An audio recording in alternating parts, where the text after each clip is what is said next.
Buenos días, estimados alumnos. Vamos a dar inicio a la sesión de clase correspondiente de la unidad 1, tema 1, del curso de atención de medicamentos esenciales y equivalentes. Como tema de inicio vamos a ver generalidades y anestésicos. Estudiantes del Instituto de Educación Superior Lilia Gutiérrez Molero, dirigido a nuestros estudiantes de farmacia técnica, quienes habla su docente Henry Chinocari. En esta oportunidad vamos a ver la atención de medicamentos esenciales y o equivalentes. Primeramente debemos definir qué es un medicamento esencial o por qué se consideran medicamentos esenciales. Pues tenemos diferentes tipos en este caso, de concepciones.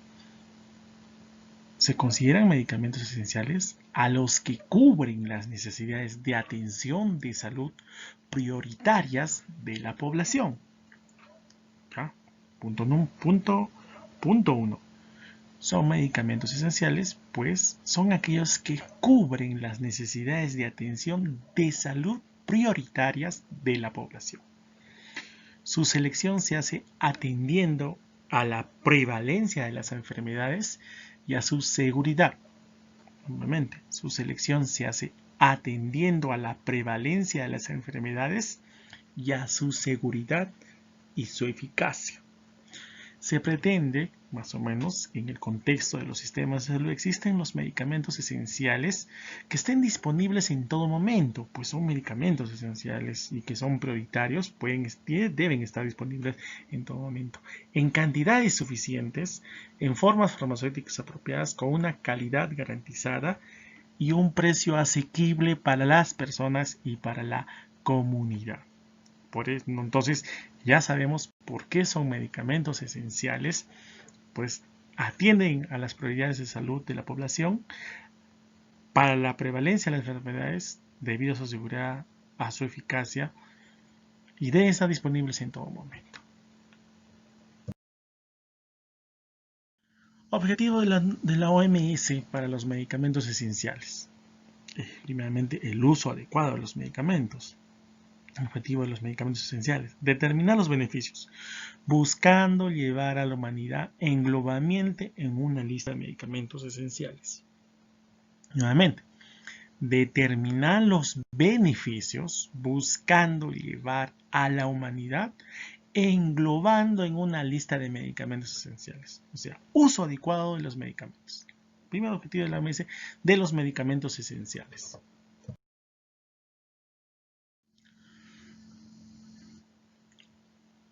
Para que haya un medicamento esenciales, debemos entender, razonando, tiene que haber una lista, pero eso no es una lista, se llama petitorio único de medicamentos esenciales. De un inicio se llamaba así, ahora es el petitorio único nacional de medicamentos esenciales. ¿Qué objetivo tiene este petitorio único de medicamentos esenciales?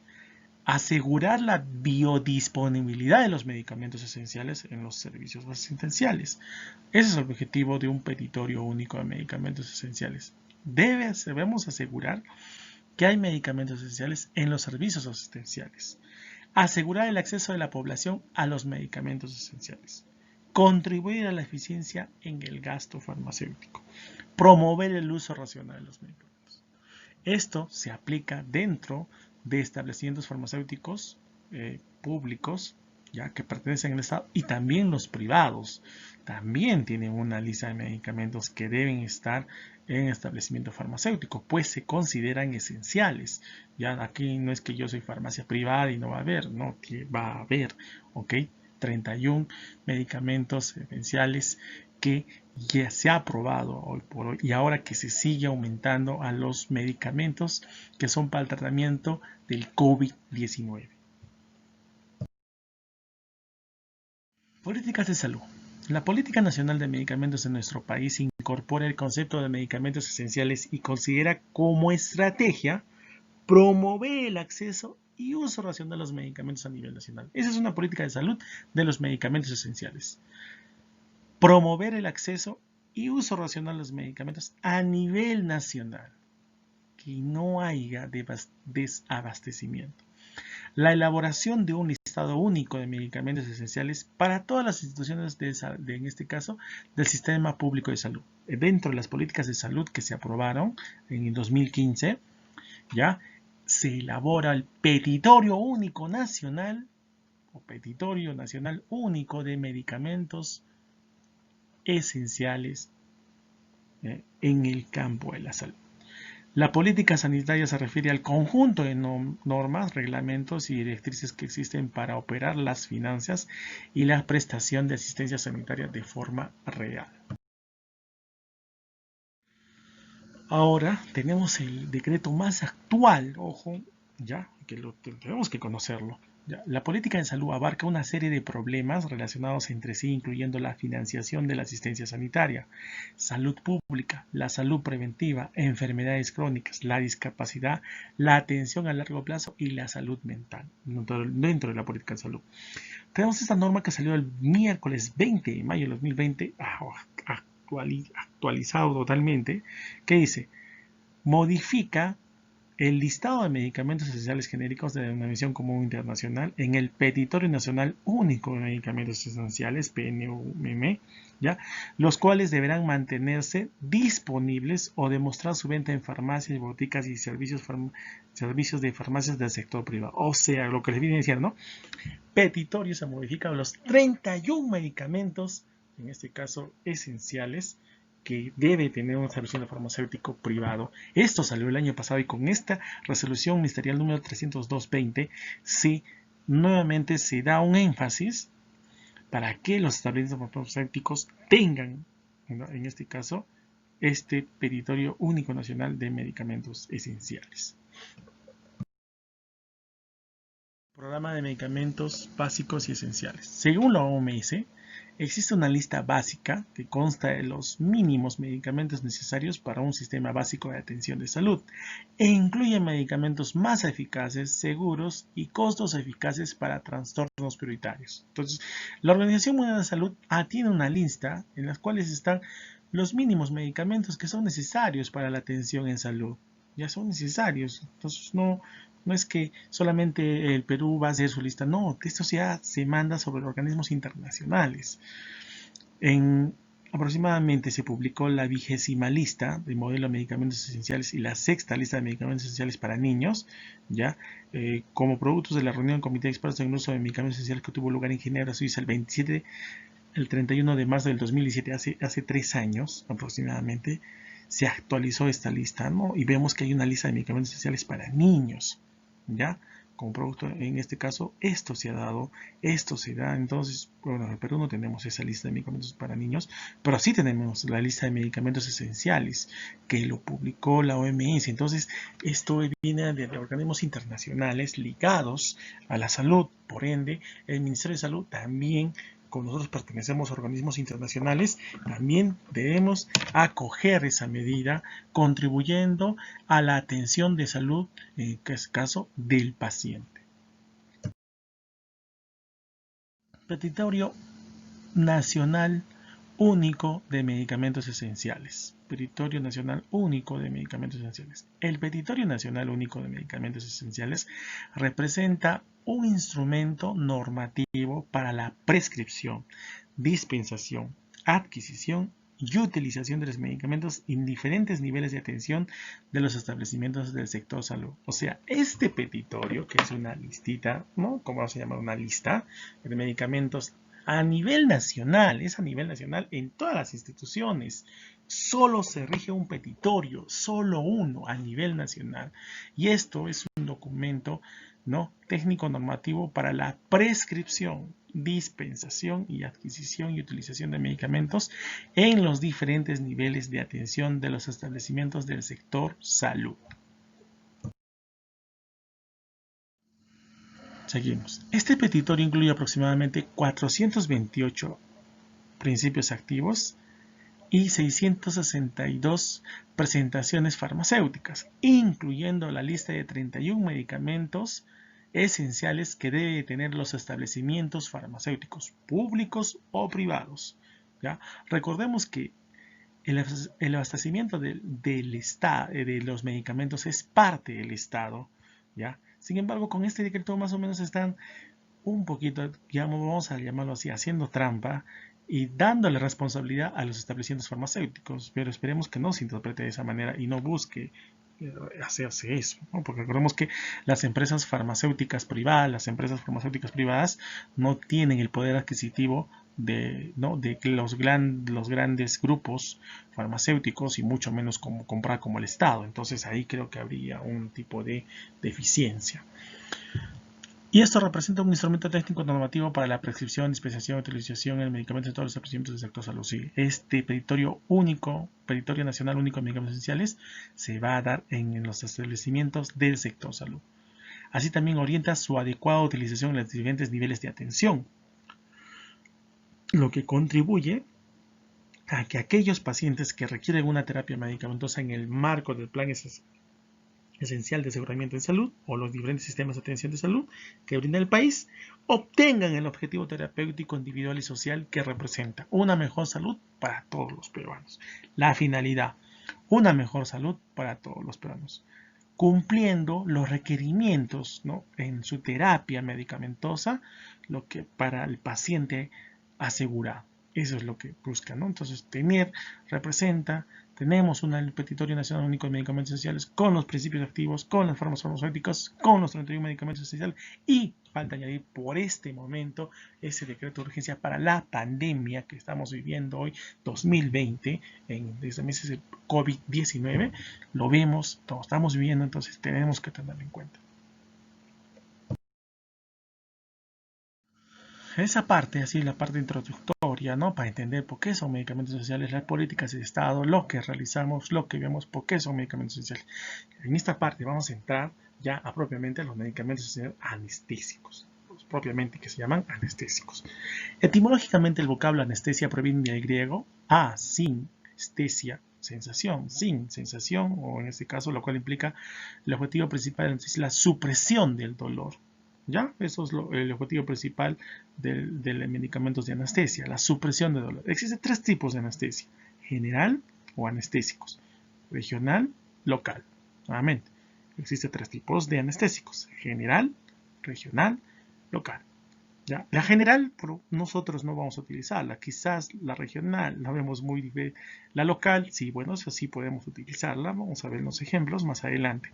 La primera anestesia general para cirugía mayor con buenos resultados mediante la administración de éter fue realizada por W.T. Mondon en 1846 en Massachusetts, en el Hospital General de Estados Unidos, a base de éter, la primera anestesia que se aplicó.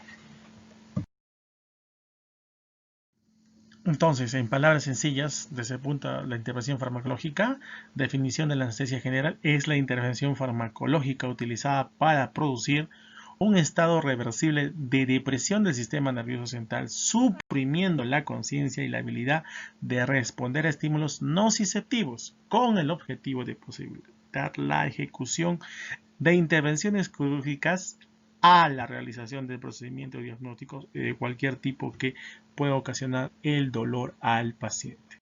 Entonces, volvamos nuevamente. Definición de anestésica general. La anestesia general es la intervención farmacológica utilizada para producir un estado reversible de depresión del sistema nervioso central, suprimiendo la conciencia y la habilidad de responder a estímulos nociceptivos, con el objetivo de posibilitar la ejecución de intervenciones quirúrgicas o la realización de procedimientos diagnósticos a cualquier tipo que pueda ocasionar dolor al paciente. Suprimir la depresión, ¿no? Prácticamente suprimir lo que pueda sentir el paciente para una intervención quirúrgica. El anestésico general ideal debe producir los siguientes efectos: inconsciencia, analgesia y amnesia. También relajación neuromuscular. Ya, amnesia no para que se olvide, sino ese momento. ¿Ya? La anestesia general es un estado reversible de depresión del sistema nervioso caracterizado por la pérdida de la sensibilidad y la conciencia, así como la actividad refleja y la motilidad voluntaria. Por desgracia, no se dispone de un solo fármaco que provoque todos estos efectos. Por tanto, para la práctica de la anestesia general, requiere de la administración de varios fármacos, ¿no? O sea, se requiere la administración de varios medicamentos. Ya eso lo ve, hay un profesional llamado anestesiólogo que lo ve mayor en profundidad esto. Nosotros solo estamos conociendo las bases fundamentales. Clasificación de los anestésicos. Según su vía de administración, tenemos analgésicos inhalatorios, ¿ya? Dentro de estos inhalatorios tenemos los anestésicos generales volátiles y los anestésicos generales gaseosos. Los generales volátiles se encuentran en estado líquido a temperatura y presión ambiental, pero pueden ser volatilizados mediante el uso de vaporizadores especiales para su administración inhalatoria. ¿Ya? ¿Cuáles son estos? Antes se utilizaba el éter, ya no se utiliza éteres fluorados, en desuso también. El isoflurano se utiliza. Hidrocarburos, los halogenados, halotano, cloroformo. Esto ya, bueno, ya viene propiamente de carrera de medicina. Anestésicos generales gaseosos se encuentran en estados gaseosos o temperaturas y presión ambiental, a lo que les permite ser administrados directamente por la vía inhalatoria. Óxido nitroso, ¿ya? Gas hilarante y ciclopropano. Ya está en desuso el ciclopropano, entonces ya no menciono. Anestésicos generales endovenosos, los barbitúricos, el tiopental sódico, agentes no barbitúricos, ya los barbitúricos, tiopental sódico. Los agentes no barbitúricos, ¿cuáles son? Ketamina, fentanilo, droperidol, ¿no? Que se utiliza también como un antipsicótico, ojo, ya hay que tenerlo en cuenta. Entonces, anestésicos generales endovenosos, tiopental sódico, barbitúrico y no barbitúrico, ketamina, fentanilo, droperidol. Seguimos en la que según su cronología tenemos de primera generación, segunda generación. Los anestésicos generales de primera generación. Óxido nitroso es el más importante y el único gas que todavía se utiliza satisfactoriamente desde hace muchos años atrás. Entonces, el óxido nitroso es de primera generación que se utiliza satisfactoriamente. Cloroformo. Abandonado debido al riesgo de arritmias cardíacas y hepatotoxicidad. Entonces, dentro de la primera generación, el óxido nitroso es el más resaltante. Cloroformo ya no se utiliza por riesgo de arritmias cardíacas y hepatotoxicidad. Anestésicos generales de segunda generación, dejada de lado por su carácter explosivo, por ejemplo el fluroxano, etileno, ciclopropano, ya no está porque son sensibles, tienen un carácter explosivo, por ende hay que tener mucho cuidado. Anestésicos de tercera generación.